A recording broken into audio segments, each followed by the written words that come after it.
Hello friends, मैं ज्योति स्वागत करती हूँ अपने चैनल ज्योति की आवाज़ में। एक गरीब की सच्ची प्रेम कहानी। ये कहानी है दो लड़कों की। एक का नाम विष्णु और एक का नाम करण है। ये दोनों एक ही लड़की काजल से प्यार करते हैं और काजल को भी विष्णु और करण दोनों पसंद थे। लेकिन सवाल ये है कि काजल विष्णु और करण दोनों से शादी तो नहीं कर सकती, उसे दोनों में से किसी एक को चुनना पड़ेगा। इसीलिए काजल ने फैसला लिया कि दोनों में से जो उसे ज़्यादा सुखी रख पाएगा वह उसी से शादी करेगी।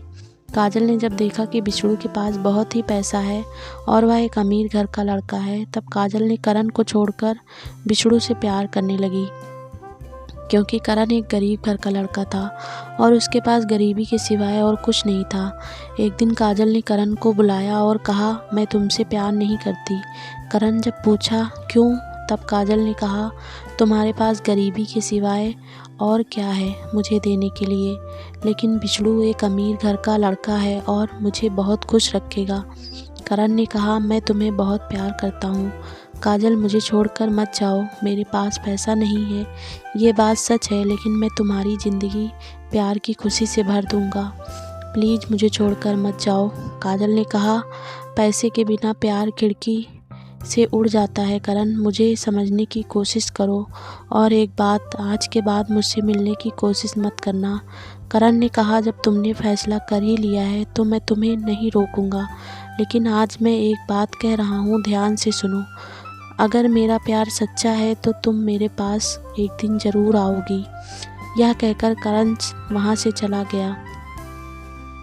3 महीना बीत गया और उधर काजल और विष्णु का प्यार धीरे धीरे और भी गहरा होने लगा। लेकिन इधर वह गरीब लड़का करण, जो काजल से बेपनाह मोहब्बत करता था, वह खुद को रोक नहीं पाया और इसीलिए वह हर रोज़ काजल की खबर लेने के लिए काजल के पास जाता था। इसीलिए जाता था कि काजल कैसी है, उसे कोई तकलीफ़ तो नहीं है। करण काजल को जितनी बार मिलने के लिए जाता था, काजल करण को उतनी बार ही अपमानित करके उसे भगा देती थी।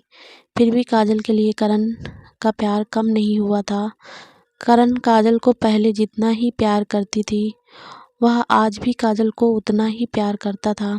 ऐसा करते करते और 3 महीना बीत गया। एक दिन विष्णु ने काजल को एक पार्क में बुलाया और काजल सही वक्त पर पार्क में पहुंच गई। दोनों मिलकर पार्क में बैठे अपने प्यार की बातें करने लगे। तभी अचानक विष्णु ने काजल को कहा, क्यों ना हम दोनों एक दूसरे के और करीब आ जाएं। काजल ने कहा, मतलब? विष्णु ने कहा, मतलब मैं तुमसे शारीरिक संबंध बनाना चाहता हूँ। काजल ने कहा, विष्णु तुम ये कैसी बात कर रहे हो, मैं शादी से पहले कोई भी ऐसा काम नहीं करूँगी। विष्णु ने काजल को बहुत रिक्वेस्ट किया, लेकिन काजल ने विष्णु का एक भी बात नहीं मानी। विष्णु हर रोज़ काजल को अपने साथ शारीरिक संबंध बनाने के लिए बोलता था, लेकिन हर बार काजल ने मना ही कर देती थी। विष्णु ने काजल के साथ शारीरिक संबंध बनाने की बहुत कोशिश की, लेकिन नहीं हो पाया। हर बार काजल ने विष्णु को मना कर देती थी। ऐसा करते करते और कुछ दिन बीत गया। जैसे जैसे वक्त बीतता जाता, वैसे वैसे विष्णु ने अलग अलग बहाने बनाकर काजल को राजी करने की कोशिश करता है। लेकिन काजल की वही एक बात, शादी से पहले हम कुछ नहीं करेंगे। विष्णु की हर बार वही एक बात सुनते सुनते काजल को बहुत गुस्सा आने लगा और काजल ने विष्णु को एक दिन कह ही दिया कि अगर तुम्हें शारीरिक संबंध बनाने का इतना ही शौक है तो मुझसे शादी कर लो और उसके बाद तुम्हारे दिल में जो आए वो करो, और मैं ना रोकूंगी। विष्णु ने तब कहा, मेरी जानू, मैं अभी तुमसे शादी नहीं कर सकता और थोड़े दिन बाद मैं तुमसे शादी ज़रूर करूँगा। तब काजल ने कहा, ठीक है, जब शादी करोगे तब जो करना चाहते हो वो कर लेना, लेकिन उससे पहले नहीं। ये कहते हुए काजल वहाँ से चली गई। इधर करण हर रोज़ काजल की खबर लेता था। एक दिन अचानक काजल को करण की बात याद आई और उसने सोचा कि एक बार करण की परीक्षा लेती हूँ कि वह मुझसे अभी भी उतना ही प्यार करता है। एक दिन करण काजल के पास आया उसकी खबर लेने के लिए। तभी काजल ने करण को कहा, मुझसे प्यार करते हो? करण ने कहा, हाँ काजल, हाँ करता हूँ। काजल ने कहा, तुम मेरे लिए क्या कर सकते हो? करण ने कहा, मैं तुम्हारे लिए सब कुछ कर सकता हूँ, और तो और मैं तुम्हारे लिए अपनी जान भी दे सकता हूँ। काजल ने कहा, बिना कोई तकलीफ दिए मुझे खुशी से रख सकते हो? करण ने कहा, मुझे पता नहीं मैं तुम्हें कितना सुख दे सकता हूँ, लेकिन मेरे पास तुम्हारे लिए जितना प्यार है उससे मैं तुम्हारे हर दुख को भुलवा सकता हूँ।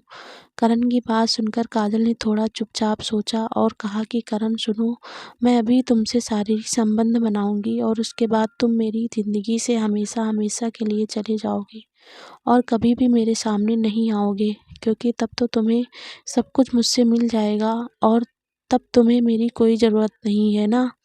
काजल की ये बात सुनकर करण ने कहा, मैं तुमसे प्यार करता हूँ काजल, तुम्हारे शरीर को नहीं। और अगर तुम्हें इतना ही शौक है शारीरिक संबंध बनाने की तो शादी के बाद ही करना, उससे पहले ये बात जुबान पर भी मत लाना। मैं कोई पाप नहीं करना चाहता। लेकिन करण तो मुझे ही मना कर रहा है। काजल बिना कुछ कहे वहाँ से चली गई और करण भी वहाँ से चला गया। विष्णु ने काजल को रात में फ़ोन किया और फिर से वही बात कहने लगा और काजल ने फिर ना कर दी। तभी विष्णु ने काजल को कहा, तुम मुझसे प्यार करती हो कि नहीं? अगर तुम मुझसे प्यार करती तो तुम मुझे मना नहीं करती, क्योंकि मैं तो तुमसे शादी करने ही वाला हूँ। फिर शादी से पहले अगर करता हूँ तो क्या हो जाएगा? विष्णु की ये बात सुनकर काजल बहुत हैरान हो गई, क्योंकि उसने सोचा कि विष्णु मेरे लाख मना करने के बावजूद भी मुझसे हर रोज़ शारीरिक संबंध बनाने की कोशिश में लगा है। काजल ने कहा, ठीक है, मैं राजी हूँ, कब और कहाँ आना है बोलो। काजल की बात सुनकर विष्णु खुशी से झूम उठा और कहा, कल सुबह 10 बजे मनमोहनी होटल पर आ जाना। काजल ने कहा, ठीक है, मैं पहुँच जाऊँगी। विष्णु सुबह 1 घंटा पहले ही होटल पहुँच गया और काजल को फ़ोन किया। काजल ने कहा, मैं बहुत जल्द ही पहुँचने वाली हूँ। तब काजल ने करण को फ़ोन करके बुलाया और करण को लेकर पहले मंदिर में गई और वहाँ दोनों भगवान को साक्षी मानकर शादी कर ली और उसके बाद कोर्ट मैरिज करा लिया। अब दोनों बहुत खुश हैं। करण ने काजल को कहा, देखा, मैंने तुमसे कहा था, अगर मेरा प्यार सच्चा है तो तुम मुझे एक दिन ज़रूर मिलोगी। तो दोस्तों, इस कहानी का निष्कर्ष निकलता है, आपने देखा सच्चे प्यार में कितनी ताकत होती है। झूठ प्यार तो एक ना एक दिन सामने आ ही जाता है, क्योंकि ये प्यार नहीं होता, सिर्फ एक दिखावा होता है जो विष्णु ने काजल के साथ किया। लेकिन इसमें काजल की भी गलती थी, क्योंकि काजल को करण का सच्चा प्यार तब उसे नज़र नहीं आया, तब तो वो सिर्फ पैसे की लालच में डूबी हुई थी। उसे तब विष्णु का झूठे प्यार को परखने का वक्त ही नहीं था। लेकिन जब विष्णु काजल के मना करने के बाद भी उसके साथ शारीरिक संबंध बनाना चाहता था, तभी काजल को पता चला कि विष्णु मुझसे नहीं, मेरे शरीर से प्यार करता है। ये कहानी उन लड़कियों के लिए है जो पैसे के लालच और पैसे के घमंड में आकर एक गरीब लड़के के सच्चे प्यार को ठुकरा देती हैं। तो दोस्तों, कैसी लगी कहानी कमेंट करके ज़रूर बताना और आप सभी का सपोर्ट प्यार के लिए धन्यवाद।